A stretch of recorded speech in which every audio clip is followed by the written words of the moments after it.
Welcome, Darien families. I'm Julie Droller, the Director of Elementary Education, as well as the District Testing Coordinator in Darien, and I am delighted to provide this overview of helping families understand your child's summative assessment results. So before I dig into the results, I'm going to just give some background.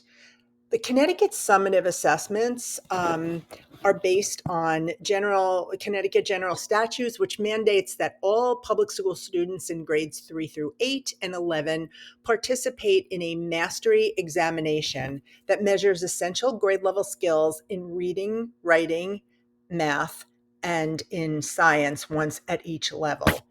These are aligned to our Connecticut Common Core standards for English language arts and mathematics, as well as the next generation science standards for science. They provide an annual snapshot of student achievement. The Smarter Balanced assessments are comprised of two parts. There is a computer adaptive test for English language arts and mathematics.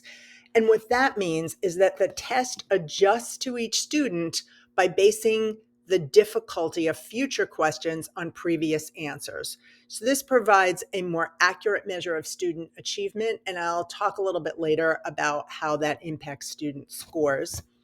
In mathematics, there is also a performance task. This is an open-ended question. It's an opportunity for students to apply their knowledge and higher order thinking skills to solve complex real-world problems. Each of the Smarter Balanced assessments tests 3 areas of knowledge and skill. In English language arts, these 3 areas are reading, listening, and writing and research inquiry. Listening is students' ability to listen to a passage and then answer questions about it. So often what students can read independently and comprehend is different than what they can listen to and comprehend. In mathematics, the 3 areas are concepts and procedures, problem solving and data analysis, and communicating reasoning. The Smarter Balance assessment, students receive a total scaled score for English language arts and mathematics. The scale score range is 2,000 to 3,000. Given the adaptive nature of the test, a psychometric procedure is used to ensure that a given scale score represents the same level of performance regardless of test form. So this allows for a fair comparison of scores. For example, 2 students who may have completed the same amount of questions may get different scale scores. The scale scores are not comparable across content areas, which means a 2,500 in math is not the same as a 2,500 in English language arts. The scale score increases across grade levels. So for example, in 3rd grade English language arts, a scale score of 2450 would be a level 3, meeting expectations. But in the 4th grade, that same 2450 would be a level 2, approaching, because the scale score does increase.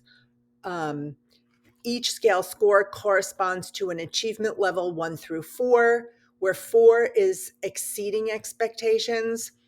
A level 3 means the student has met the grade level expectations. A level 2 means they are approaching the standard level of expectations. And a level 1 means they have not met the achievement level. So as I said, the test is comprised of content-specific claim score for English language arts and math. These are those 3 areas of knowledge: reading, listening, and writing research. And then in mathematics, concepts, procedures, problem solving, and data analysis, and communicating reasoning. So in each of those areas, students receive a score of either above standard, approaching standard, or below standard. This is an example of what a 3rd grade student test score looks like. So you'll see over here, you will see the scale score. Student received a scale score in English language arts of 2468. That puts them in a level 3. And you will see over here underneath that the claims and performance levels. So you'll see in reading, listening, and writing research they got approaching standard. So that approaching standard is a very wide band. It used to be called at or near standard. So they the students can get approaching standard and actually meet the overall scale score. You'll also see um, a Lexile level in English language arts. This is one indication of a student reading level.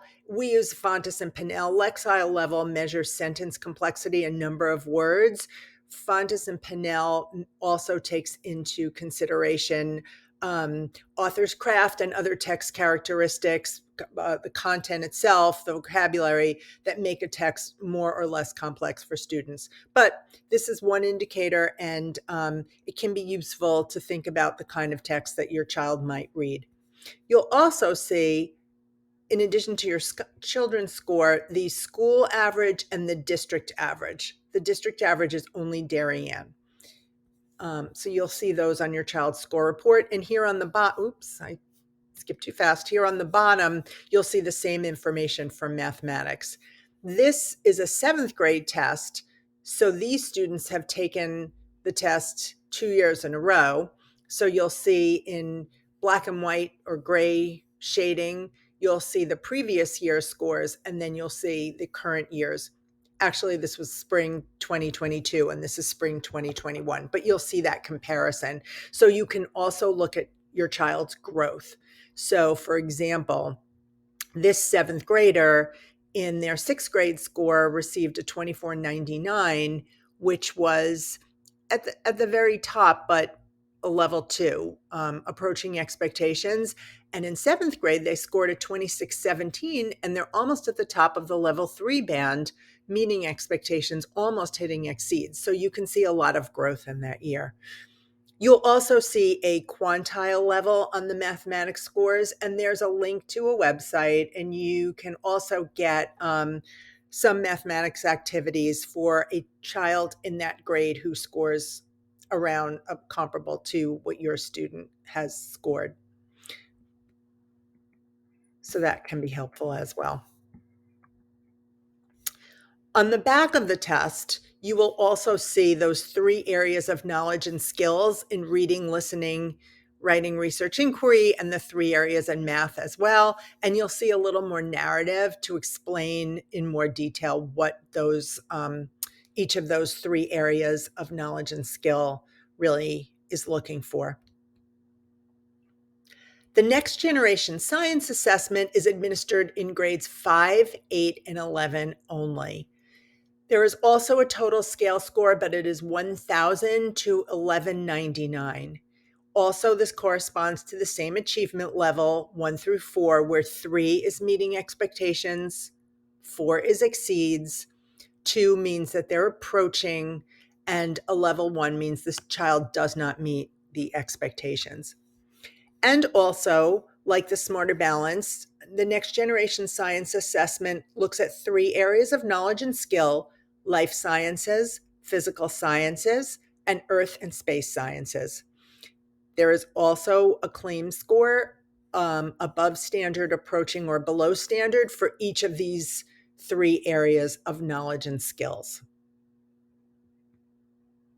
This is a sample of that report. It has the same information as the Smarter Balanced, but just a little bit different format.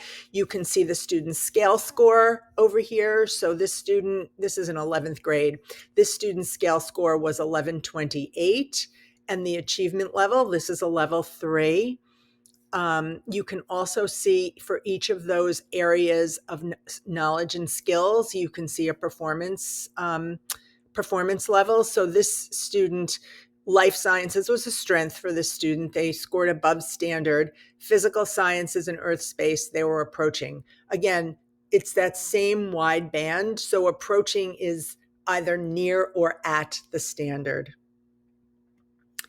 And you will see on the back of this score report the student's scale score and achievement level, as well as the school and the district average. So that is also helpful information to families. So, helping families interpret the results, the Smarter Balanced and the Next Generation Science Standards provide an annual snapshot of student achievement and growth.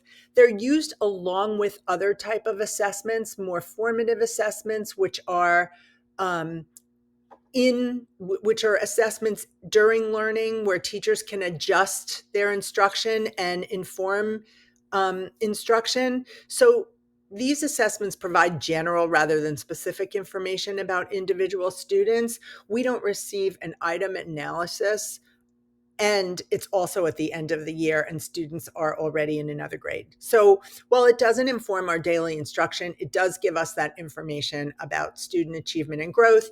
And it also gives us information about our curriculum and instruction and where there are gaps that we need to address.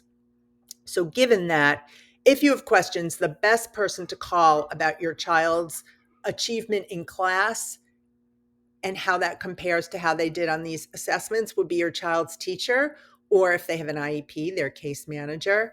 Your building principal can also answer any questions as well as I can. And I put my email. I know everybody can reach their child and their building principal, but any of us are happy to answer any questions that you have. So I hope this was helpful, and I appreciate everyone's time.